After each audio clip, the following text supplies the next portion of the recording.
Qu'est-ce qu'on mate cette saison? Nouvelle année, nouvelle saison d'animé, pas de blabla inutile, on attaque direct. Les animés de l'hiver 2025, qu'est-ce qu'il faut absolument mater et qu'est-ce qu'on peut zapper?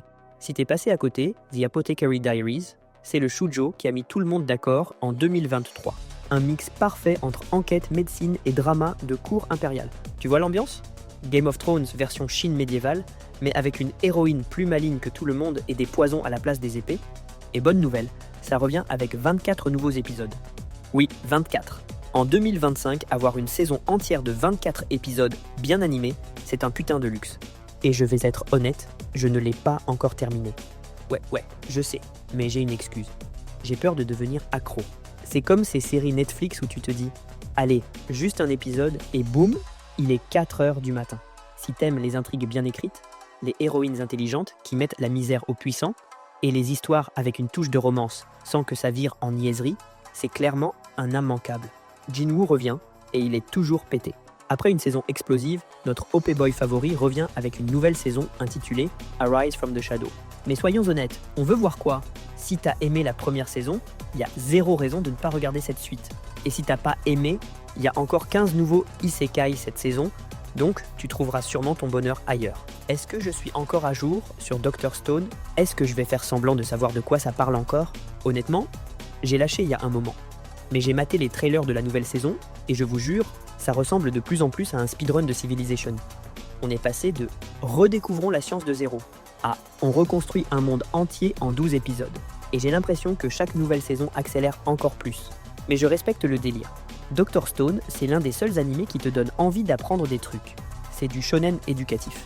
Et en 2025, avoir un shonen qui mise sur l'intelligence plutôt que sur le power-up en hurlant, c'est rare. Si t'as suivi jusqu'ici, fonce. Si t'aimes les romances douces, mais avec un fond dramatique, My Happy Marriage est une masterclass. La saison 1 a surpris tout le monde avec une héroïne fragile, mais déterminée, et une alchimie parfaite avec son mec ultra classe. Le tout dans une ambiance Japon féodal fantastique, avec un soupçon de surnaturel. Pourquoi ça fonctionne? Parce que c'est plus mature que la plupart des romances. Parce que l'animation est sublime. Parce que le héros est un des mecs les plus stylés de l'année. Et honnêtement, ça fait du bien d'avoir une romance où les personnages sont développés et où il n'y a pas juste des quiproquos bidons.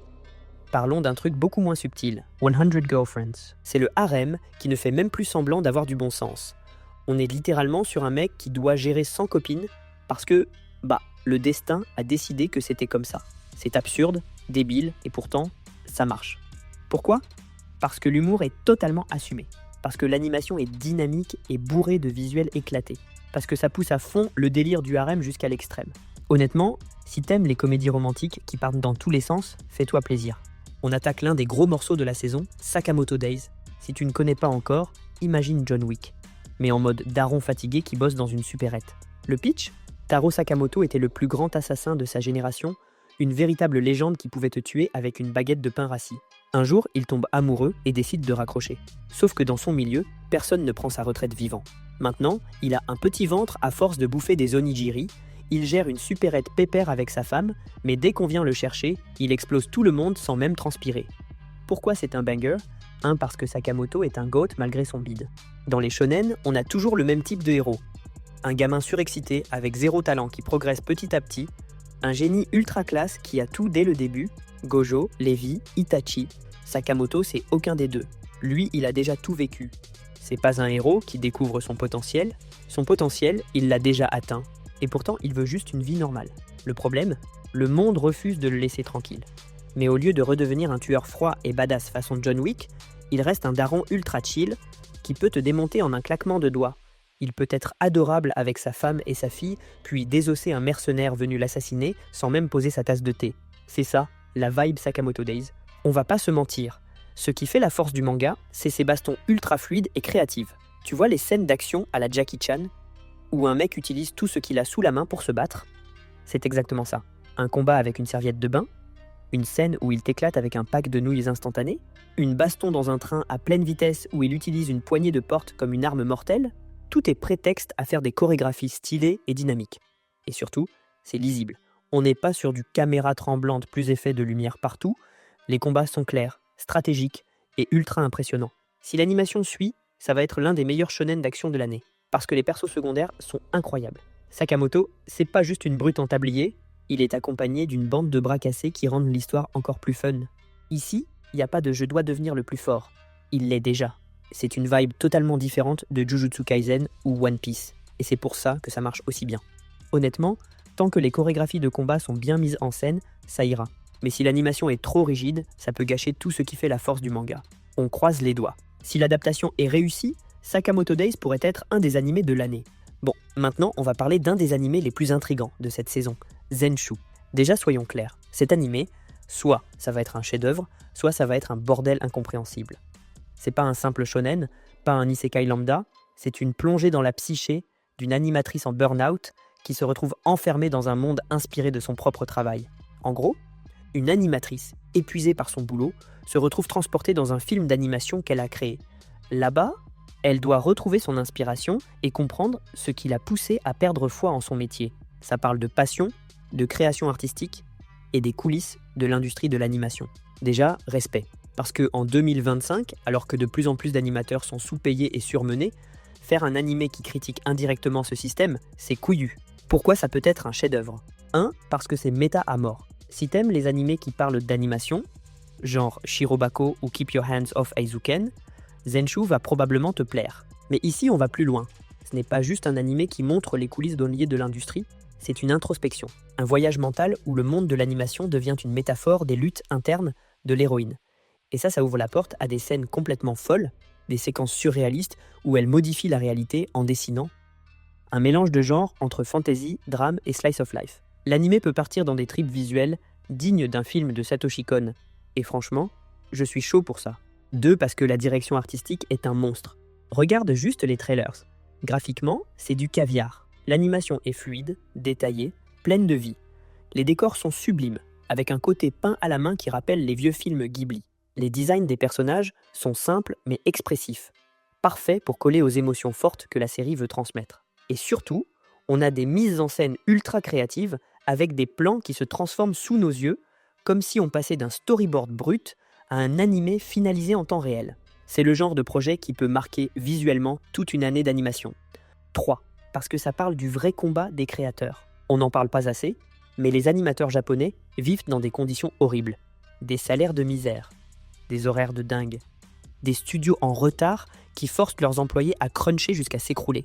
Et Zenshu, c'est un peu leur cri du cœur. C'est un animé qui va parler de ce que c'est que de créer quelque chose, de mettre son âme dans une œuvre et de finir brisé par la pression. Si c'est bien écrit, ça peut être ultra touchant et résonner avec beaucoup de créateurs, que ce soit dans l'animation ou ailleurs. Pourquoi ça pourrait aussi être un giga flop ? 1. Parce que ça peut devenir trop perché. Quand un animé veut trop être conceptuel, il y a un risque, ça devient chiant. Si le rythme est trop lent, si les métaphores y sont trop obscures, ça peut perdre une partie du public. On a déjà vu des animés qui se perdaient dans leur propre délire, et ça c'est le plus gros danger de Zenshu, parce que l'industrie peut le tuer IRL. Imagine l'ironie, un animé qui parle du burn-out des animateurs, qui finit mal animé parce que le studio était en retard. On l'a vu avec Mappa sur Jujutsu Kaisen S2, avec 8 studios qui galèrent à gérer ses projets, et avec des tonnes de studios qui croulent sous la charge de travail. Si Zenshu est un projet trop ambitieux, on prie pour que les animateurs aient eu assez de temps pour le finir proprement. Si t'aimes les animés qui parlent de création artistique, c'est un must-watch. Si tu veux une série qui te met une claque émotionnelle et visuelle, fonce. Si t'aimes les trucs expérimentaux qui repoussent les limites de l'animation, c'est pour toi. Médailliste, l'animé de sport que personne ne va regarder, et c'est une erreur. Le pitch, entre sueur, glace et larmes. Oui, du patinage. Oui, je sais que la plupart des gens vont snober ça. Mais attendez, c'est pas juste une histoire de sport. C'est un drame humain, une plongée dans la passion, la souffrance et le dépassement de soi. Pourquoi c'est une pépite ? 1. Parce que le manga est une masterclass. Médailliste a gagné le prix du meilleur nouveau manga l'année de sa sortie. Et c'est mérité. Le scénario, un ex-patineur raté devient coach d'une jeune fille qui veut percer dans le milieu. Ils ont zéro soutien financier, zéro reconnaissance, mais une rage de réussir. Ils vont devoir tout donner pour se hisser au sommet. C'est pas un animé feel good, c'est un animé qui parle de sacrifice, d'échec et de la difficulté de réussir dans un milieu ultra compétitif. Dans beaucoup d'animés, les enfants sont soit ultra matures, soit juste des mascottes mignonnes. Ici, ils sont réalistes. L'héroïne, c'est une gamine avec des rêves, des insécurités et des moments de doute. Elle galère, elle souffre, elle vit les mêmes peurs que les vrais jeunes sportifs. Et voir un coach qui croit en elle et qui essaie de la guider sans être un tyran, c'est beau, parce que c'est un des seuls vrais animés de sport sérieux cette saison. Si t'aimes les histoires de progression avec du suspense, Médaliste a tout ce qu'il faut. Des performances stressantes où chaque détail peut tout changer. Des émotions fortes quand les personnages réussissent ou échouent. Des rivalités et du dépassement de soi. Si l'animation suit, ça peut être le meilleur animé de sport de 2025. Si t'aimes les dramas humains et les animés de sport bien écrits, fonce. Si tu veux un animé qui te prend aux tripes, c'est un must. Si tu veux voir autre chose que du shonen classique, tente le coup. Ne passez pas à côté. Médaliste a le potentiel d'être un bijou. Le Red Ranger en isekai. Et si Power Rangers rencontrait Berserk? Bon, celui-là, j'ai presque envie d'y croire. Le pitch. Héros charismatique d'une équipe de Super Sentai se fait envoyer dans un autre monde. Il se retrouve dans un univers médiéval fantasy où, contrairement aux héros d'isekai classiques, il est déjà OP dès le début. Il doit maintenant combattre des monstres et des armées démoniaques, sauf que sans son équipe, le combat est totalement différent. Pourquoi ça peut marcher? C'est pas un random loser qui devient overcheaté. Le mec avait déjà une vie stylée avant. Il y a moyen d'avoir une ambiance plus sérieuse, avec un héros qui doit s'adapter à un monde où tout est plus brutal que dans son univers habituel. Le contraste entre l'univers santé et le monde fantasy peut donner des scènes intéressantes. Pourquoi ça peut être un désastre? Si l'animé oublie ce qui rend un Super Sentai cool et que ça devient juste un énième isekai bourrin, ça va être vite oublié. Un père de famille se retrouve réincarné dans un monde fantasy et devient le chef de l'armée démoniaque. Au début, il panique. Il a une famille à retrouver, il veut rentrer. Mais plus ça avance, plus il s'amuse à jouer son rôle de grand méchant. Le mec devait être un héros, mais il devient un des pires fléaux du monde fantasy. Ce qui est intéressant ici, c'est le dilemme moral. Rester le daron bienveillant, qui veut juste retrouver sa famille, ou embrasser le côté obscur et régner sur ce monde comme un tyran. Si c'est bien écrit, ça peut être un des isekai les plus intéressants de la saison. Si c'est mal géré, ça va être un isekai classique où le mec roule sur tout le monde sans réfléchir.